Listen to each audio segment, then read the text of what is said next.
মহাভাৰতৰ ভিতৰত যুধিষ্ঠিৰ দুৰ্যোধন ভাই ককায়েক একেলগে ডাঙৰ হ'ল। এই ভাই ককায়েক একেলগে ডাঙৰ হ'ল, একেলগে ভাত খাইছিল, একেলগে প্ৰশিক্ষণ লৈছিল। তেতিয়া ভাই ককায়েকৰ মাজত কোনে কাজিয়া লগালে?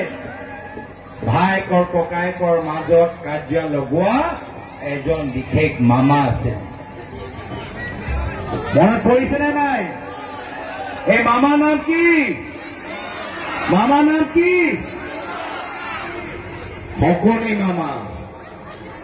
মহাভাৰতৰ ভিতৰত এগৰাকী শকুনি মামা আছিল, যিজনে ভায়েকৰ ককায়েকৰ মাজত সংঘাত সৃষ্টি কৰিলে।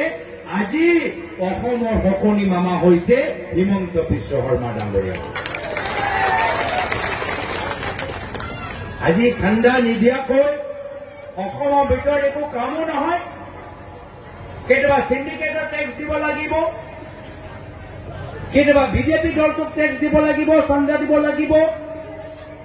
কিন্তু মুখ্যমন্ত্ৰী হিমন্ত বিশ্ব শৰ্মা ডাঙৰীয়া অহাৰ পিছত এটা নতুন চান্দা চিষ্টেম আৰম্ভ হ'ল যে কিবা কাম কৰাৰ আগত মামীক চান্দা দিব লাগিব। এতিয়া মামীও চান্দা তুলিবলৈ আৰম্ভ কৰিছে। যদি ক'ৰবাত মাটি কিনিবলৈ বিচাৰে প্ৰথমে মামীক চান্দা দিব লাগিব। যদি ক'ৰবাত ফেক্টৰী খুলিবলৈ বিচাৰে প্ৰথমে মামীক চান্দা দিব লাগিব।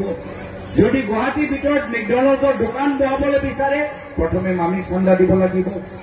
যদি ক'ৰবাত ফ্লাইঅভাৰ বনাইছে কাষৰ মাটিটো মামীক চান্দা হিচাপে দিব লাগিব। যদি বাহিৰৰ পৰা কোনোবা এগৰাকী শিল্পীক গুৱাহাটীলৈ মাতে কনচাৰ্টৰ কাৰণেও, যদি কিবা সংগীতৰ কিবা প্ৰদৰ্শন হয় আগতে মামীক চান্দা দিব লাগিব। এয়া হৈছে বৰ্তমানৰ অৱস্থা।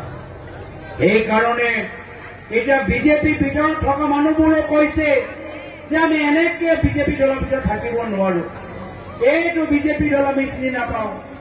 অগপ দলৰ মানুহবোৰ কৈছে এনেকুৱা নেতৃত্বৰ তলত আমি কাম কৰিবলৈ নিবিচাৰো। সেইকাৰণে আপোনালোকে দেখিছে যে প্ৰত্যেক সপ্তাহে অগপ বিজেপি দল তেওঁলোকৰ মানুহবোৰ অগপ বিজেপিক এৰি এতিয়া কংগ্ৰেছক যোগদান কৰিছে। এতিয়া মানুহবোৰ আমাৰ ওচৰলৈ আহিছে।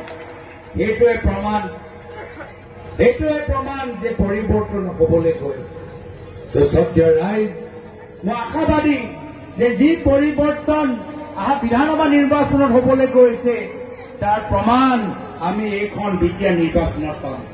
ৰাউতা MCLA চিটৰ ভিতৰত পাম আৰু অহা 22 তাৰিখে আপোনালোকৰ বিপুল ভোট লাভ কৰাৰ পিছত আমাৰ দৈমাৰী ডাঙৰীয়া আজি জয়যুক্ত হ'বলৈ গৈছে। মই বিশেষ আৰু দীঘল ক'বলৈ বিচৰা নাই। যথেষ্ট ধৈৰ্য সহকাৰে আপোনালোকে আমাৰ কথাখিনি শুনিলে। মই পুনৰবাৰ মনত পেলাবলৈ বিচাৰিছো যে গোটেই BTC গঠন হৈছিল আমাৰ প্ৰায়তঃ তৰুণ গগৈদেৱৰ দিনত। শান্তি আৰু সম্প্ৰীতি, NDABৰ লগত শান্তি চুক্তি প্ৰায়তঃ তৰুণ গগৈদেৱে কৰিছে। কামবোৰ প্ৰায়তঃ তৰুণ গগৈদেৱে কৰিছে। আৰু প্ৰায়তঃ তৰুণ গগৈদেৱৰ দিনত তেওঁ স্থানীয় বড়ো নেতৃত্বক সন্মান কৰিছে। 2011 চনত আমাৰ চৰকাৰ আছিল, যথেষ্ট শক্তিশালী চৰকাৰ, তথাপিও স্থানীয় বড়ো নেতৃত্বক সন্মান জনাই দুয়োগৰাকীক মন্ত্ৰী পদ দিছে। কিন্তু আজিৰ তাৰিখত দুখ লাগে যে বিজেপি দল আজি স্থানীয় বড়ো নেতৃত্বক অপমানিত কৰি গৈ আছে। বিজেপি দল কেতিয়াবা BPF দলটোক ল'ব, পিছত আঁতৰাই ৰাখিব, গালি পাৰিব, আকৌ UPPL দলটো ল'ব, আকৌ UPPL দলটো আঁতৰাই ৰাখিব।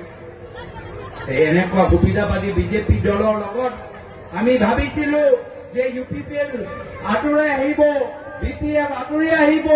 কিন্তু দুখৰ কথা যে আজি বিজেপি দল, মুখ্যমন্ত্ৰী হিমন্ত বিশ্ব শৰ্মা ডাঙৰীয়া এটাৰ পিছত এটা অন্যায় কৰি গৈ আছে। কিন্তু UPPL দল নিমাত, BPF দল নিমাত। মুখ্যমন্ত্ৰী হিমন্ত বিশ্ব শৰ্মা ডাঙৰীয়াৰ বিৰুদ্ধে তেওঁলোকে সৰব হ'ব নোৱাৰে। এটা কথা তেওঁলোকে ক'ব পৰা নাই। দুখৰ কথা যে UPPL দল আৰু BPF দল দুয়োটা দল আজি বিজেপি সন্মুখত সৰেণ্ডাৰ কৰি দিছে, হাৰ মানি লৈছে। সেইকাৰণে বিকল্প হিচাপে একমাত্ৰ এটাই দল থিয় হৈছে আজি তাৰিখত, সেয়া হ'ল আমাৰ ভাৰতীয় জাতীয় কংগ্ৰেছ দল।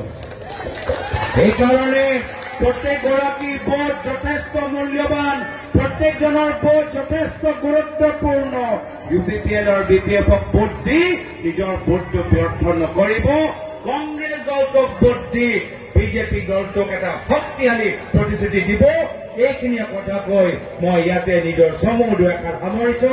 আৰু আজি এইখন সভা সুন্দৰভাৱে আয়োজন কৰাৰ বাবে বিশেষকৈ আমাৰ তত্ত্বাৱধায়িকা বিধায়িকা শিৱমণি বৰা ডাঙৰীয়ানী, লগতে আমাৰ জিলা কংগ্ৰেছ আমাৰ বৰা ডাঙৰীয়া, লগতে আমাৰ প্ৰদেশ কংগ্ৰেছৰ আমাৰ সাধাৰণ সম্পাদকসকল, আমাৰ লগতে উপস্থিত আছে আমাৰ শোণিতপুৰ জিলা কংগ্ৰেছ কাৰ্তিক কুৰ্মী ডাঙৰীয়া, দাৰুৰ বৰকটকী ডাঙৰীয়া, গিৰীশ ভূঞা ডাঙৰীয়া, সকলোৱে যে কষ্ট বেনু নাথ ডাঙৰীয়া, আৰু আমাৰ ওদালগুৰি জিলা তত্ত্বাৱধায়ক প্ৰদেশ কংগ্ৰেছ সাধাৰণ সম্পাদিকা ৱাহিদা আহমেদ ডাঙৰীয়ানী, আজি দুইটা মিটিং যথেষ্ট ভাল হ'ল, যথেষ্ট কষ্ট কৰিলে। মই সকলোকে মোৰ ফালৰ পৰা মৰম যাচি ইয়াতে নিজৰ চমু দুআষাৰ সামৰিছো। ধন্যবাদ। জয় হিন্দ, জয় আই।